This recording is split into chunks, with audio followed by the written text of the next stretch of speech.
Hop, akalar, assalomu alaykum. Mana Chuqurg'on avto kanalimizga mana Nexia qo'yamiz. 2009-yilda ishlab chiqarilgan 1.6 lyuks konteyner. Kraskasini tozaga olganmiz, bir ustarovoz ko'rsatib olinadi. Hop, mana shu bitta kirildi. Mana shu bitta kirildi. Laki borga o'xshadi o'zimiz uchun. Lekin kraskasi xudo xolisa qalbingiz kabi top-toza. To'rtta baloni yaxshi. Gam 95 svetda. 1.6 lyuks konteyner, motor, ходовой, korobka ideal holatda. Mashinamizda hech qanaqa kam ko'rsik yo'q.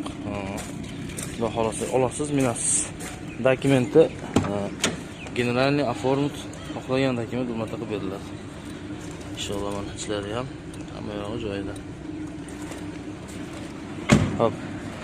Bu mashinamizni bank va naqd pul asosida kelishgan holda sotilaveradi. Murojaat uchun pastdan raqamimizni qoldirib qo'yamiz, telefon qilaverasizlar.